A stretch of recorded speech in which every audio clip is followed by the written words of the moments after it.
সমস্ত বাঙালিদের বলছি কেউ মিরিকে আসবেন না, সমস্ত বাঙালিদের বলছি কেউ মিরিকে আসবেন না। এই যে এই দাদা আমাদের গায়ে হাত তুলেছে, আপনাদের সবাইকে বলবো এখানে কোনো আসবেন না। এখানে পুরো কথা বলতে বলতে গায়ে মেরে দেয়, আমাদেরকে বিচ্ছিরি ভাবে আমাদেরকে ঠাস ঠাস করে চড় মেরেছে এই ভদ্রলোক। তো ভিডিওটা কিভাবে শুরু করব জানি না, তো কিন্তু আমাকে ভিডিওটা করতেই হতো। কেন কি আমার মানে চ্যানেল থেকে, ইউটিউব চ্যানেল থেকে যেই ভিডিওটা ভাইরাল হয়েছে সেই ভিডিওটার মধ্যে অনেক মানুষ ঠিকঠাক মানে যে কমেন্ট করেছে, কিন্তু কিছু কিছু মানুষ এরকম লিখেছে সেইগুলো মানে ধারণার বাইরে। তো মেন ব্যাপার হচ্ছে একটা ভিডিওর মধ্যে সবাই সব কিছু মতামত জানাতে পারে, কিন্তু সেই কমেন্টসগুলো যে এত বাজে হতে পারে সেইটা হচ্ছে আমার এই ভিডিওটা যদি এইভাবে ভাইরাল না হতো তাহলে কিন্তু আমার কোনো ধারণা ছিল না কি মানুষের মধ্যে মানে একটা ঘটনা যেটা খুবই দুঃখজনক, তো সেই ঘটনায় মানুষ এরকম কমেন্টস করতে পারে। তোমাদেরকে আমি একটু পরে সেই কমেন্টসগুলো পড়ে শোনাবো। তারপর তোমরা যেই ভিডিওটা দেখেছো সেই মানুষটাকে তো জাজ করছোই তোমরা, কিন্তু যারা এরকম কমেন্টস লিখেছে তাদের মধ্যে কিছু ছেলে আছে, কিছু মেয়ে আছে, তো তাদেরকে আমার আর কিছু বলার নেই, তোমরাই সেটা বলে দিও যে তাদের মন মানসিকতা কিরকম। আর আমার মনে হয় আমাদের চারপাশে এরকম মন মানসিকতার মানুষজন আছে বলেই এই সমস্ত ঘটনাগুলো ঘটে। এবার ফার্স্ট আসি কি দার্জিলিং নিয়ে। তো আমরা হচ্ছে জীবনে আমরা ফ্যামিলিরা কেউ মানে আমি, সায়ন আর আমাদের ছেলে আছে একটা ছোট, তো কোনোদিনই দার্জিলিং যাইনি। ফার্স্ট আমরা গরমের ছুটিতে দার্জিলিং গেছিলাম। তো সেইখানে আমাদের দার্জিলিংয়ের মানে ফার্স্ট টাইম যারা যারা দার্জিলিং যায় তারা সবাই রিলেট করতে পারবে, ভীষণ ভালো লেগেছিল। কারণ কি সবসময় সমুদ্রে যাওয়ার পর ওই প্রথমবার পাহাড়ের রানিতে আমরা যাই, ভীষণ সুন্দর। আমরা ডালিফাটাকে ছেঁকেছিলাম, ট্রেনে করে গেছিলাম। এমনি ট্রেনে করে গেলে সবাই যেরকম গাড়ি বুক করে ঘোরে সেইভাবেই আমরা ঘুরেছিলাম। মিরিক গেছিলাম, মিরিকের সমস্ত জায়গা ভিজিটেড করেছিলাম। এবার যখন আমরা গাড়ি ভাড়া করে গেছিলাম দার্জিলিং চকবাজার থেকে, সেখানে তো ওইখানকার ড্রাইভার ছিল, তো ওইখানকার ড্রাইভার যেহেতু ছিল সে একদম মিরিক সব জায়গায় আমাদের ঘোরায়। আর ওখানে একটা ব্যাপার হচ্ছে যারা নিজের পার্সোনাল কারে করে গেছো তারা হয়তো বুঝতে পারবে ব্যাপারটা, সেটা হচ্ছে যারা নিজেদের গাড়ি করে যখনই আমরা যাই তখনই যখন ওরা দেখে কি তারা বাঙালি ড্রাইভার, তখন কিন্তু আমি দেখলাম এই সেকেন্ড টাইম এক্সপিরিয়েন্সে কি তাদের একটু যদি ভুল ত্রুটি হয় তাহলে কিন্তু সেখানে প্রচন্ড টাইপের মিসবিহেভ, ওরা মানে খুব বাজে আগলি ওয়ার্ডস ইউজ করে। আর দ্বিতীয় কথা, আর একটা কথা আমি বলতে চাই কি যখন কোনো বাইরের গাড়ি যখন যায় ওখানকার গাড়িরা কিন্তু চট করে পাস দেয় না, সেগুলো ঠিক আছে রাস্তায় ওরকম করেছে, ঠিক আছে ওরকম করে গেছি, সেগুলো তো হতেই পারে, যাই হোক। আর মেন ব্যাপার হচ্ছে যারা আমরা সমতলে থাকি তাদের পক্ষে পাহাড়ে গিয়ে একটু ড্রাইভিং করাও একটু না ভালোই টাফ, সেটা যদি আবার নিজের গাড়ি করে যাওয়া হয়। তো প্রথমবার প্রত্যেকটা জায়গা ভিজিট করে এত ভালো লেগেছিল সেই জন্য। আর আমরা যেখানেই যাই প্রথমে ফার্স্ট টাইম নিজেরা যাই, তারপর সেকেন্ড টাইম আমাদের বাবা মাকেও নিয়ে যাই, কেন কি ওরাও ভীষণ ঘুরতে ভালোবাসে। আর বাবা মার যেহেতু আমি একটা মাত্র মেয়ে সেই জন্য আমরা যদি ওদেরকে না নিয়ে যাই ওরা একা একা কোথাওই ঘুরতে যায় না। তো সেকেন্ড টাইম ওই জন্য পুজোর টাইমে মানে দুর্গা পুজোর ষষ্ঠীর দিন আমরা বাড়ির থেকে বেরিয়েছিলাম নিজের পার্সোনাল গাড়ি নিয়ে। তো ঘুরতেই গেছিলাম বাবা মাদের নিয়ে যে খুব ভালো করে ঘুরবো। তো আমরা ঠিক যেইভাবে ঘুরেছিলাম, এইবার আমি একটু অফবিটে গেছিলাম যেহেতু আমি নিজের গাড়ি করে গেছিলাম, খুব ভালো মানে খুব ভালো বিহেভিয়ার, খুব ভালো। এবার অফবিটে যাওয়ার সঙ্গে সঙ্গেই আমি যখনই আমি গেছিলাম হচ্ছে যারা ঘুম স্টেশন থেকে নেমে যেখানে কালিম্পং যাওয়ার রাস্তা আছে সেই দিকে আমি অফবিটে ছিলাম। তো যাওয়ার সাথে সাথেই আমাদের সাথে একটা ইনসিডেন্ট হয়, সেটা হচ্ছে যেই হোমস্টেতে আমরা থেকেছিলাম সেই হোমস্টের ডগি আমাদের মানে ওকে কামড়ে দেয়, মানে বাইট করে দেয়। তো বাইট করে দেওয়ার পরেই সেটা একটা আনফর্চুনেটলি হলো, কিন্তু আমি সেইটা নিয়েও কোনো রকম ভিডিও বানাইনি, কিচ্ছু করিনি, কেন কি এটা হতেই পারে, ওটা একটা অ্যাক্সিডেন্ট। আর তাদের ব্যবহার অনেক ভালো ছিল, অনেক ভালো। তারা পুরো ট্রিটমেন্টসের জন্য সেখানে সঙ্গে সঙ্গে আমাদের গাড়ির থাকা সত্ত্বেও আর একটা গাড়ি পাঠিয়ে দেওয়া, ওকে পুরো সেই মুহূর্তে ট্রিটমেন্ট করানো, ইভেন যে র্যাবিসের যে ইঞ্জেকশনগুলো নিতে হয় সেই ইঞ্জেকশন ইঞ্জেকশন টোটাল 5টা নিতে হবে। তো সেই 5টা ইঞ্জেকশনের যা এক্সপেন্স ছিল সে কিন্তু সমস্ত টাকা আমাদেরকে দেয়, আমরা না বলা সত্ত্বেও কিন্তু সে দেয়। তো আমি কিন্তু আর এবার চলে আসি মিরিকের ভিডিওতে। আমরা ফার্স্ট দিন হোমস্টেতে ওঠার পরেই দ্বিতীয় দিন সকালবেলায় ফ্রেশ হয়ে খাওয়া দাওয়া করে মা বাবাদের নিয়ে চলে যাই মিরিকে যাওয়ার সময় তো তোমরা সবাই জানো, যারা মিরিক যাও, প্রথমে লামহাটা পরে, তারপর এরকম করতে অনেকগুলো স্পট করার পর চলে গেছিলাম মিরিকে। এবার মিরিকে আমি ফার্স্টেই বলেছিলাম কি মিরিকে যাওয়ার কোনো দরকার নেই, কি জানি মনে হয়েছিল কি না গেলেই ভালো, আমার একটা সিক্স সেন্স কাজ করেছিল। কিন্তু ও বলেছিল হ্যাঁ যে বাবা আমরা তো দেখেছি বাবা মারা যায়নি, তো চলো মিরিকে যাব। আর মিরিকের ভেতরে যেরকম আমি নেপালি ড্রেসগুলো পরে ঘুরেছিলাম সেই রকমই মাকে আর বাবুকে পরাবো, কিছু ফটো তুলবো, ঘুরবো, দেখবো। কেন কি সবার পক্ষে তো একই জায়গায় বারবার যাওয়া সম্ভব না, মা বাবারা হয়তো এরপরে আর নাও যেতে পারে। তো জাস্ট মিরিকে আমরা গেছি। এবার ড্রাইভারের সঙ্গে যখন আমরা গেছিলাম ফার্স্ট টাইম, ড্রাইভার ওরা লোকালরা তো সবাই জানে, উনি মিরিকের একদম সাইড গেট দিয়ে আমাদের ঢুকিয়ে দিয়েছিল। আর ঝিলের ওই সাইড দিয়ে আমরা ঢুকেছিলাম, ওখানটায় ফাঁকা ছিল, রাস্তার পাশে উনি গাড়িটা নিয়ে গিয়ে অন্য জায়গায় পার্কিং করেছিল। আমরা যেহেতু নিজের গাড়ি নিয়ে যাই সেই জন্য একদম মিরিক ঢোকার যেই জায়গা, হ্যাঁ মেন গেট, সেখানেই আমরা পার্কিং এর জন্য যাই। তো পার্কিং করার জন্য 40 কি 60 টাকা, 40 টাকা না আই থিঙ্ক 60 টাকা মতনই নিয়েছিল। যাই হোক কিছু টাকা যেটা পার্কিং চার্জ নিয়ে আমাদের কোনো জায়গা ফাঁকা ছিল না, ওরাই আমাদের বললো কি আন্দার ঘুষ যাও। তো আন্দার ঘুষ মানে ঘুষে তো গেছি, তারপর গিয়ে যেখানে পার্কিং করার জায়গা মানে একদম মেন গেট যেখান থেকে মিরিকের ভেতরের জায়গাটায় যাবার জন্য টিকিট কাটতে হয়, তো সেইখানেই দেখলাম কি মানে বেশ কয়েকটা গাড়ি পার্কিং করা আছে। তো অনেক গাড়ি, সারি গাড়ি, আর এই সাইডে রেস্টুরেন্ট আছে, খাবার দাবার। আমাদের খাবারও খাওয়া হয়নি, প্রচন্ড খিদে পেয়ে গেছিল। তখন টাইমিং প্রায় 3:30 কি 2:30 এরকম হয়ে গেছিল। এবার সায়নার আমি গেলে আমাদের খাওয়ার অতটা থাকে না, আমরা পুরো ঘোরার দিকে মত্ত হয়ে যাই। কিন্তু যেহেতু আমাদের ড্রাইভার ছিল, বাচ্চা ছিল, মা বাবা সবাই ছিল, একটা খাওয়া দাওয়ার ব্যাপার ছিল। তো আমরা মেন গেটের ওখানেই দেখলাম সবাই গাড়িটা রেখেছে, তো আমরা গাড়িটা পার্কিং করলাম। তাও অনেক দূরে, গেটের সামনে তো রাখার প্রশ্নই নেই, কারণ এখানে অনেক দোকান আছে, যারা ড্রেস পরায়, মেলার মতন হয়।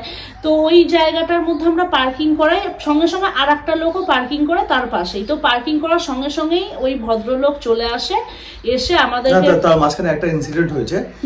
যাদের দোকানের পিছনে আমরা গাড়িটা রেখেছিলাম, দোকান থেকে ভালোটা ডিস্টেন্স ছিল, মানে দোকানের সামনে। তো যেই বউটাকে দেখানো হচ্ছে, যে মেয়ে ছেলেটাকে দেখানো হচ্ছে ফ্রন্ট ক্যামেরাতে, মানে সামনে ক্যামেরাতে দেখানো হচ্ছে, ওই বউটার দোকান ছিল। আচ্ছা। তো ওই বউটা বলেছেন কি আপনারা গাড়িটা সরিয়ে নিন। ড্রাইভার তখন হয়তো টয়লেট করতে গেছিল, তখন ওখানে ছিল না। আচ্ছা। তো আমি বলছি ড্রাইভারটা আসুক, তারপরে আমি সরিয়ে নিচ্ছি। অতক্ষণের মধ্যে যে টিকিট কালেক্ট করে ওখান থেকে, সে ওখানে চলে গেছে।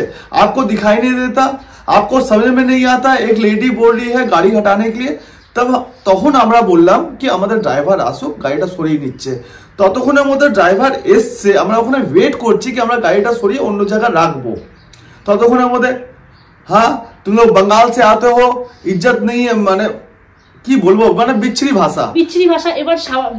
এবার আমাদের যে ড্রাইভার ছিল সেই ড্রাইভার, আমরা পুরো চুপ ছিলাম, কেন কি বাচ্চা নিয়ে ঘুরতে গেছি, আর এটাও মাথায় ছিল বাবা মাদের নিয়ে ঘুরতে গেছি, আর পুরো ঘোরানোটা কি করে ঘুরাবো সব আমাদের দুজনের মধ্যে ছিল, যাতে সবাই ভালো রকম থাকে। আর অন্য জায়গায় গিয়ে ঝামেলা করার মতন কোনো মেন্টালিটি, কেন কি সব জায়গাতে একটা মান সম্মানেরও ভয় থাকে।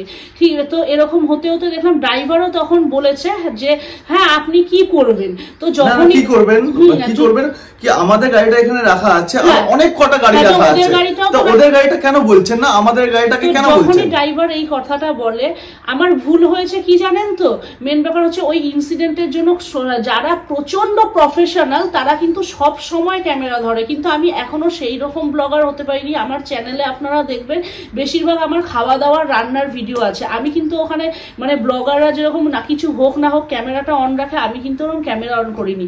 ওইটুখানি সময়ের মধ্যে দেখছি আমাদের ড্রাইভারকে, একটা রোগা পাতলা মানুষ, প্রচুর লম্বা ড্রাইভারটা, ঠাস ঠাস করে চড় মেরে দেয়। এবার আপনারাই বলুন উনি কি আমাদের ড্রাইভার ছিল বলে আমরা কিছু বলবো না?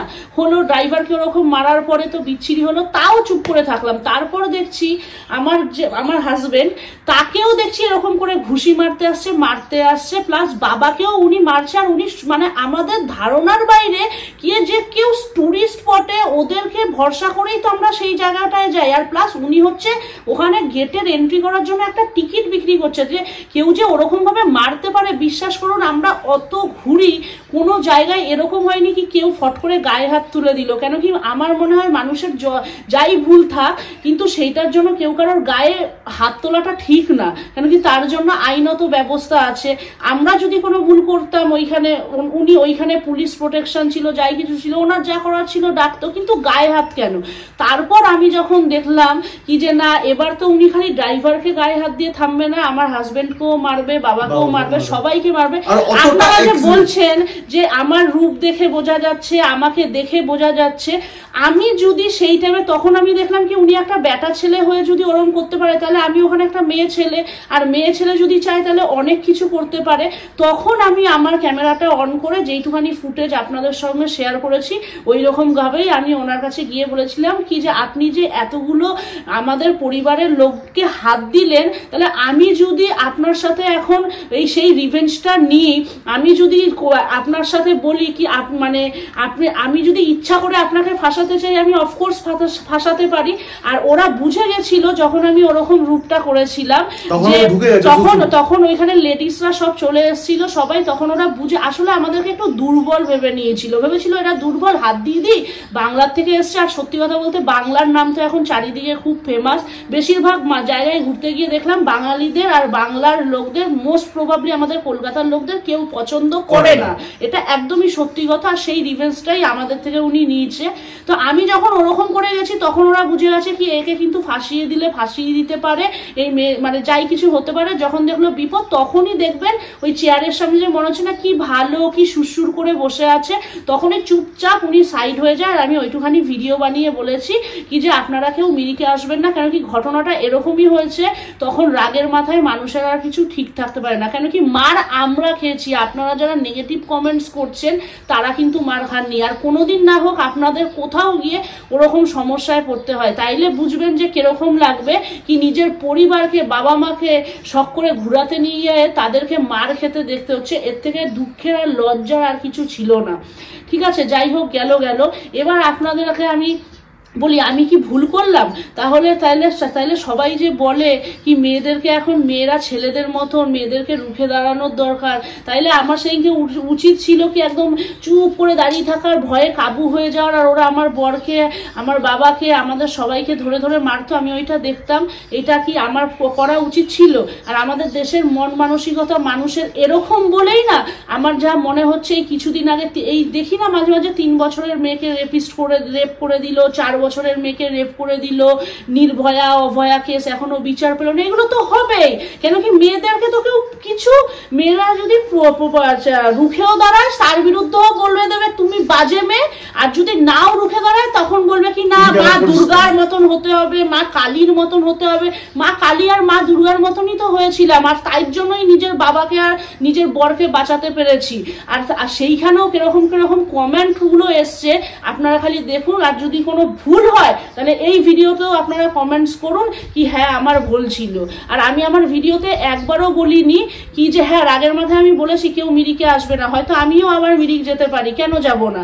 কিন্তু আমি এইটা বলিনি কি নেপালিরা খারাপ, দার্জিলিং খারাপ, কেউ দার্জিলিং এ যাবে না, আমি এই কথাগুলো একবারও বলিনি। আমি এটা মোটেই বলিনি কি যে এরা সবাই খারাপ। আমি বলেছিলাম কি কেউ মিরিকে এসো না, কেন কি মিরিকে ধরে ধরে এরকম মারে, আর মিরিকের এই লোকটা খারাপ। আমি কিন্তু তাছাড়াও আমি ওই লোকটাকে ওই ভিডিওটা বানানোর সময় বলে দাদা বলেছি আর ভদ্রলোক বলেছি, তখনও আমি একটা খিস্তিও ওনাকে মারিনি। এবার নেগেটিভ কমেন্টস গুলো পড়ে শোনাচ্ছি। ভিডিওটা একটু বড় হতে পারে, একটু ধৈর্য ধরে দেখবেন, তাহলে সমস্ত যে ব্যাপারটা ডাউটস গুলো আপনাদের ক্লিয়ার হচ্ছে না, সেই ডাউটস গুলো আপনাদের সেই ডাউটস গুলো ক্লিয়ার হয়ে যাবে। একজন লিখেছে সুমন সাহা 7418 উনি লিখেছে, আপনি কিছু না করলে ওরা এমনি রেগে যায় না, নেপালিদের মতো ভালো লোক হয় না, আপনি শয়তান, আমি শয়তান। এই যে এই কমেন্টসটা এখানে আছে, জুম করে তোমরা দেখে নিও।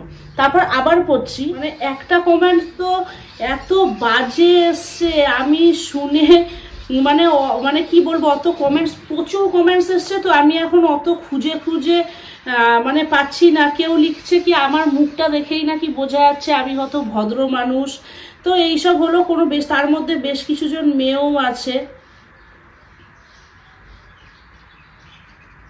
প্রচুর কমেন্ট এসছে, প্রচুর কমেন্ট।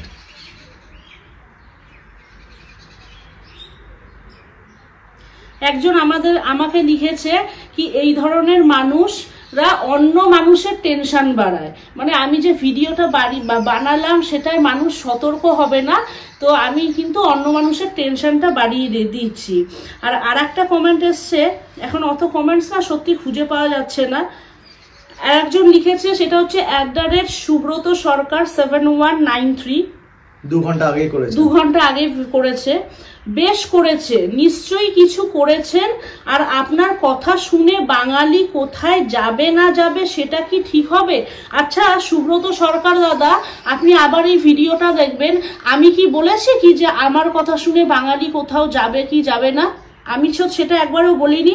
আপনি কি বাঙালিদের ঠিকা নিয়ে বসাছেন? না, একদমই না। আমি কেন সবার ঠিকা নিয়ে আসবেন? আমার সাথে যেটা ঘটেছে আমি সেইটাই ভিডিওর মধ্যে শেয়ার করেছি। আগে নিজের আচার ব্যবহার ঠিক করুন। সত্যি, are you mad? Are you mad? আপনি তো নিশ্চয়ই একটা পুরুষ, তো আপনার যদি বিয়ে নাও হয়ে থাকে নিশ্চয়ই মা, বোন, বাবা আছে, তাদেরকে নিয়ে যদি ঘুরতে যান আর তাদেরকে যদি দেখেন কি কেউ চড় মারছে, আপনি মনে হয় চুপ করে থাকতে পারেন, দাদা আমার ওইটা স্বভাব নেই, আমি পারবো না, আমার ব্যবহার ঠিক করতে হবে। আর একজন লিখেছে @পার্থ সিংহা 1618, বাংলা পক্ষ ওখানে গিয়ে গার চালাকি করতে যাচ্ছিল, সেটা ভাঙা কেলানি খেয়ে এবার চিল্লাচ্ছে। এই অবস্থা, কোথায় বাস করছি আমরা, আর মানুষ কোথা থেকে এত সাহস পাচ্ছে? আর একটা কমেন্ট এসছে, সেইটা আমি এখন খুঁজে পাচ্ছি না, সেইটা বা তোমাদেরকে মুখে বলে দিচ্ছি। সেই কমেন্টটা কালকে রাতে এসছে, সেটা লিখেছে কি আপকো বহুত আচ্ছা হে তো এক রাত মে কিতনা লেতে হো বাতাইয়ে। তাইলে আপনারা ভাবুন কি আমরা কোন সমাজে বাস করছি, এরকম একটা ঘটনার মধ্যে কেউ এসে লিখে যাচ্ছে কি এক রাত মে কিতনা পয়সা লেতে হো। এটার কোনো যুক্তি আছে? তো যাই হোক, পুরো কমেন্টগুলো আমি স্ক্রিনশটে দিয়ে দেবো আমি। আর সবথেকে বড় কথা হচ্ছে তোমরা এই ভিডিওটা দেখো, আমার মনে হয় এই ভিডিওটা দেখলে পুরো বুঝে যাবে। আর যাদের ভালো লাগবে না তারা প্লিজ কমেন্ট করতে এসো না, তোমরা চুপচাপ করে বসে থাকো। আর যেদিনকে অন্য লোকরা মারবে অন্য জায়গায় ঘুরতে গিয়ে, তোমরা সেদিন চুপচাপ করে নয় নিজেও মার খেও আর বাড়ির লোকদের সবাইকে মার খাইও। আর যারা আমাদের সাপোর্ট করেছেন, এই ভিডিওটা দেখেছেন, সত্যি কথা অসংখ্য ধন্যবাদের থেকেও বড় কথা, এই ভিডিওটা আমি ছাড়ছি মানে দুর্গাপুজোর টাইম থেকে আজ এখন হচ্ছে নভেম্বরের শেষের দিক, কয়েক মাস। আমি তখন এসেই ভিডিও ছাড়তে পারতাম বা ওইখানে দাঁড়িয়েই ভিডিও পোস্ট করবো ভেবেছিলাম। আমি থানায় যাওয়ার জন্য আমি রওনাও দিয়ে দিয়েছিলাম, কিন্তু আমাদের বাবা মারা বড়রা ছিল, তো এবার বড়রা সবসময় চায় কি ঝামেলা কিন্তু বেশি দূর না যাওয়ার, কেন কি থানা পুলিশ করা ওদের সেই সময় একটু ভয় লাগছিল, যেহেতু আমি একটা মেয়ে আর জামাই, সেটা চাইনি। তো ওই জন্য আমাদেরকে যেতে দেয়নি, বললো কি পুলিশ কেস ফেস করবি, আবার তোকেও আসতে হবে, ওদেরকেও যেতে হবে, এই সবের জন্য আমরা করিনি। আর ভিডিওটা পোস্ট করব ভেবেছিলাম পাহাড় থেকে নেমে এসে নিজের বাড়িতে ওয়াইফাইয়ে বসে তারপর ভিডিওটা পোস্ট করব, কিন্তু ভিডিওটা পোস্ট করিনি কিসের জন্য জানেন? কেন কি আমরা পাহাড় থেকে নেমেছি আর নেক্সট দিনই কিন্তু মিরিকের কি অবস্থা হয়েছিল আপনারা সবাই জানেন, পুরো শেষ। আর মিরিকে আমরা 2 তারিখে নেমেছি, হ্যাঁ, আর সেই সময় আমার মনে হয়নি কি 3 তারিখে ঘটনাটা ঘটেছে, মিরিকের যেই ঘটনাটা ঘটেছিল সেই সময় আমার এই এই যে যা অবস্থা হয়েছিল, সেই সময় আমার মনে হয়নি কি আমার এই ভিডিওটা আমি পোস্ট করব। আমার একদমই ভালো লাগেনি। আমার মনে এটাই হয়েছিল কি ওরা আমাদের সাথে যেটা করেছিল, আমি সেদিনকে কাঁদতে ওইখান থেকে বেরিয়েছিলাম, আর মিরিকটাও আমরা ঢুকিনি, আর মিরিকেও আমরা ওই ভেতরেও আমি আমার বাবা মাকে নিয়ে ঢুকাতে পারিনি। আমি ফার্স্টবার যেরকম ড্রেস পরে ঘোড়ায় চেপে একটা পাখা নিয়ে হাওয়া খেয়ে সব কিছু খুব মজা করেছি, খুব মজার, খুব সুন্দর জায়গা দিয়ে, কিন্তু সেরকম কিছুই হয়নি, করতে পারিনি। তো কেঁদে কেঁদে সেদিনকে বলে এসেছিলাম কি যে আপনারা আমাদের সঙ্গে এরকম করলেন তো এর ফল কিন্তু খুব রিসেন্টলি পাবেন। সেটা যে দুদিনের মধ্যে এরকম হয়ে যাবে আমি কোনোদিন ভাবতে পারিনি। তখন আমার বারবার মনে হচ্ছিল কি আমার মুখের কথাটা কি ওদের লেগে গেল। আর সত্যি কথা বলতে তারপরেও কিন্তু সবকিছু আমি ভিডিও বলছি না, আমি ব্লগার সেরকম এখনো প্রফেশনাল না, নাইলে তারপরেও আমার ছেলে যেই স্কুলে পড়ে সেই স্কুল থেকে সাহায্যের জন্য, যেই আমাদের থেকে ও ডন বস্কোতে পড়ে আর মিরিকে যেহেতু ডন বস্কো আছে, প্রচুর সাহায্য যা যা চলেছে সাহায্য করা, সেই ভিডিওগুলো আমি করিনি কেন কি কাউকে সাহায্য করে সেই ভিডিওটা করা আমার মানে রুচিতে বাঁধে।